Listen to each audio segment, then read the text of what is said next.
देश का जो अराजकता और धीरे धीरे जो माहौल जो बनते जा रहा है वो इंडिया के पक्ष में बनते जा रहा है।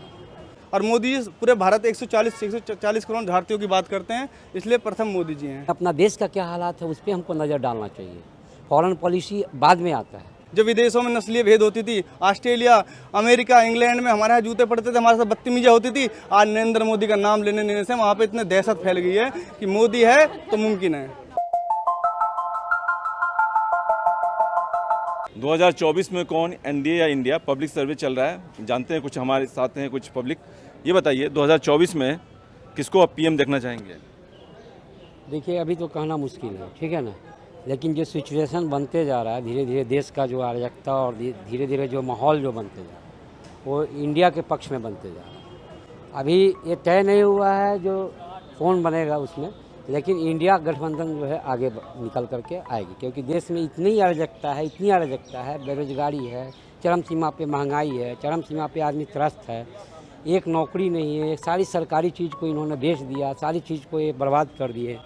उसके बाद अभी जो सिचुएशन धीरे धीरे जो जनता उब गया है और इनकी जुमलेबाजी से मतलब सारी जनता त्रस्त है, इसलिए इंडिया के पक्ष में सारा गठबंधन उसमें जाएगा। हमारे दलित हो चाहे कोई भी कास्ट का आदमी हो, इस भारत में पहले राष्ट्र का भारत का हमारा नागरिक है, उसके बाद समाज और जाति का है।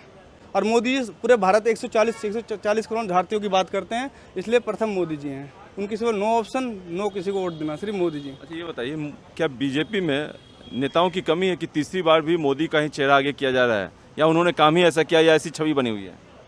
नितिन गडकरी जी, आपके सामने राजनाथ सिंह, आपके सामने हेमंत विश्वकर्मा जी, योगी जी, इतने काबिल लोग हैं, पर ज़रूरत मोदी की थी।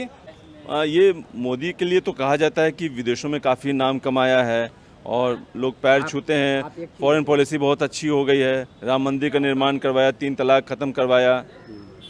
एक चीज़ बताइए, धारा 370 हटवाई जम्मू कश्मीर से। एक चीज़ बताइए, आज एक चीज़ बताइए, हमारे फॉरेन पॉलिसी इनका बहुत अच्छी लोग कहते हैं, लेकिन एक चीज़ बताइए ना, ये अपने घूमने पर कितना खर्च किए हैं किसी को पता नहीं, ये विदेश में जाके किसको क्या करते हैं किसी को पता नहीं। अब ये तो कोई नहीं जानता है, लेकिन अपना देश का क्या हालात है उस पर हमको नज़र डालना चाहिए। फॉरेन पॉलिसी बाद में आता है, पहले अपना देश सर्वोपरि। मोदी ने करके दिखाया, लोगों को मोदी में विश्वास है, क्योंकि मोदी ने वो काम करके दिखाया जो विश्व में कोई भी शक्ति नहीं। आज तुम भारत की टेंशन मत लो, दुनिया कह रही है, दुनिया का पहला कोई बड़ा नेता है तो नरेंद्र मोदी है। बच्चा मोदी का नाम ले रहा है, कारण क्या है? उसने भारत की स्थिति दिखाई। जो विदेशों में नस्लीय भेद होती थी, ऑस्ट्रेलिया, अमेरिका, इंग्लैंड में हमारे यहाँ जूते पड़ते थे, हमारे साथ बदतमीजियाँ होती थी, आज नरेंद्र मोदी का नाम लेने से वहाँ पे इतने दहशत फैल गई है कि मोदी है तो मुमकिन है। 7 सीटों को लेकर कांग्रेस और आप में खींचतान चल रही है। कांग्रेस कह रही है कि 7 सीटों पर तैयारी करते हैं हम, आपका विरोध आता है कि भाई दिल्ली में कि हमारी सीट है, वो तो हमारी गवर्नमेंट है, तो 7 सीटों पे तो हमें मिलना चाहिए, और अभी क्यों, अभी तो बातचीत भी नहीं चल रही, तो क्यों बयानबाजी हो रही है? तो आपको क्या लगता है ये खींचतान जो है, जैसे दिल्ली में है, पश्चिम बंगाल में आने वाला है, पंजाब में आने वाला है, तो ये सब चीज़ों से नुकसान नहीं पहुंचेगा और क्या बिखर नहीं जाएगा 2024 से पहले? अब मैं क्लियर कर देना चाहता हूँ एक स्टैंड को आपको, ये जो है लोकल मुद्दा है, ठीक है ना, दिल्ली का मुद्दा हो गया, चाहे स्टेट लेवल का मुद्दा जो भी है, छोटा छोटा जो मुद्दा है वो लोकल मुद्दा है। इससे हट करके जो ये जो इंडिया और इसका जो मुद्दा है ना वो अलग है। आपस में लड़ते रहेंगे और देश को कहेंगे पब्लिक तुम आप हमसे जुड़ो। एक चीज बताइए, तो एग्जांपल देगा ना कि भाई आपस में आप खुद ही लड़ रहे हो, हमें जोड़ने की कैसे बात कर रहे हो? आप कैसे कह सकते हैं जो आपस में लड़ रहे हैं? नहीं, बयान आ रहा है, अलका लंबा का बयान आया जिसमें कहा गया। अलका लंबा उसका तो पार्टी का मेन आदमी नहीं है। हाँ, मेन आदमी नहीं, बिल्कुल सही कहा। राहुल गांधी ने नहीं बोला, नहीं बोला, नहीं तो बोला। तो जो पार्टी का मुखिया होता है वो अगर कुछ बोलता है तो उस पर असर पड़ता है। स्थितियाँ ऐसी है, आम आदमी पार्टी को सिर्फ दिल्ली विधेयक के खिलाफ ही कांग्रेस का इस्तेमाल करना था, उसने बखूबी इस्तेमाल किया। जैसे उन्होंने कुमार विश्वास जी का इस्तेमाल करा, उनके कुमार विश्वास इनके सहयोगी थे, इनके साथी थे, इनके कहा जाए तो इनके संगठन को खड़े करने वालों में से एक थे, लेकिन उनके घर में भी पंजाब पुलिस गाजियाबाद में भेज दी गई। जब उनके सगे नहीं हुए तो हम तुम तो जनता है, हमारे साथ भी अगर कभी केजरीवाल के खिलाफ बोलेंगे तो हमारे खिलाफ भी मुकदमा पंजाब पुलिस से कहीं ना कहीं से हो जाएगा। केजरीवाल तो खुद को, अपने आप को या अपने मंत्रियों को भी कट्टर ईमानदार कहते हैं। कैसे ईमानदार, उनके तो मंत्री जेल में जा रहे हैं। आप देख लीजिए, अभी कुछ दिन पहले मनीष सिसोदिया जेल में गए, उससे पहले अभी जो उनके जैन साहब तो जेल में गए, उससे पहले तोमर साहब की फर्जी डिग्री निकली, वो भी जेल काट के। इनके 10 से 5 मंत्री तो डासना काट के, तिहाड़ काट के आ चुके हैं। आप कैसे ईमानदार बता सकते हैं इन्हें? जो कहते थे लाल बत्ती नहीं लेंगे, वो नहीं लेंगे, आज वो महलों में रह रहे हैं।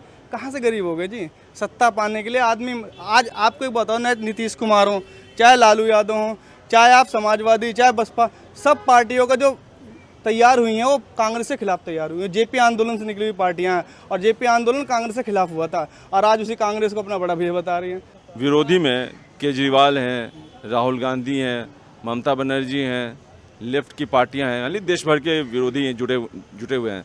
तो क्या लगता है कि मोदी को टक्कर दे पाएंगे? आप बंगाल में चले जाइए, एंटी ममता एंटी कम्युनिस्ट दोनों एक दूसरे के एंटी हैं, हाथ मिला लिया, कांग्रेस भी एंटी है, कैसे आप गठबंधन कर पाओगे?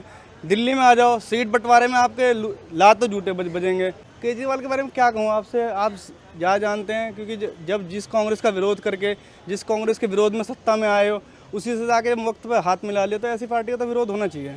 बिहार में चाचा भतीजा साथ में हैं, अलग अलग दोनों लड़ते थे, तो क्या लगता है कि बीजेपी के लिए चुनौती पेश कर पाएंगे चाचा भतीजा? 100%, इस पे ज़्यादा कुछ नहीं बोलना है। बिहार में 100% मतलब कि वो आएंगे। मोदी को क्यों नहीं लोग देखना चाहेंगे? एक तो आपने बताया, आप बताइए, आप पत्रकार हैं, आपसे मैं ही एक सवाल पूछता हूँ। आपके घर में आप पत्रकारिता कर रहे हैं क्या? मतलब आप तो नेशनल ये तो हाँ यूट्यूब चैनल है। एक चीज़ बताइए, निष्पक्ष वाली बात करते हैं।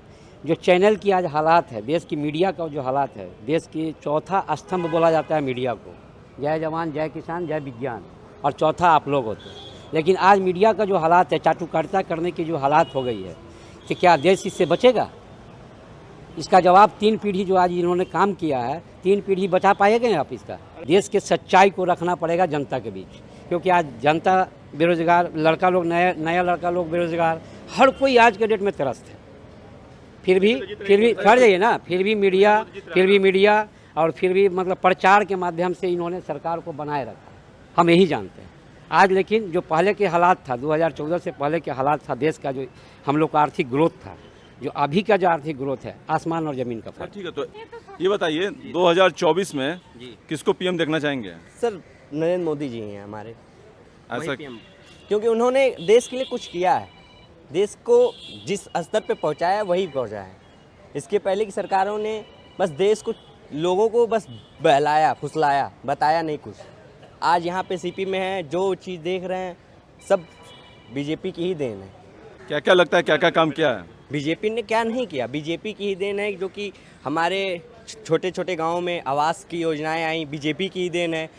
यहाँ पे शौचालय जो मिले वो बीजेपी की ही देन है। स्वच्छता अभियान जो चल रहा है बीजेपी के ही देन में है। आज यहाँ इतनी साफ़ सफाई है, बीजेपी ही दिखाई। इसके पहले साफ़ सफाई कहाँ रहती थी गांव में? गांव में लोग इधर उधर कूड़ा ये सब कुछ होता था। आज अमृत सरोवर, एक गांव की बात बता रहा हूँ मैं, गांव में अमृत सरोवर का जो काम हो रहा है सबसे बेटर वही है। अब इससे ज़्यादा प्रूफ क्या दें हम आपको? भारत एक लोकतांत्रिक देश है और यहाँ पे किसी की भी सरकार आ सकती है। मोदी जी ने हो सकता है बहुत अच्छे कार्य किए हों, मैं ऐसा नहीं, इसका मतलब ये नहीं कि पुराने समय में कोई काम नहीं हुआ है। जो भी अचीवमेंट हैं वो भारत सरकार के हैं, ना कि किसी दल विशेष के। और हर साल, हर 15 अगस्त 26 जनवरी को मोदी जी जितनी आसानी से बोल जाते हैं कि परिवारवाद और भ्रष्टाचार, और एक कोई पॉइंट था वो आज भी हर संस्था में है। तुष्टीकरण तो बीजेपी खुद ही करती है, ऐसा कुछ नहीं है। लेकिन जो भ्रष्टाचार और परिवारवाद वो आज की टाइम में भारत सरकार के कई संस्थाओं में कूट के भरा है।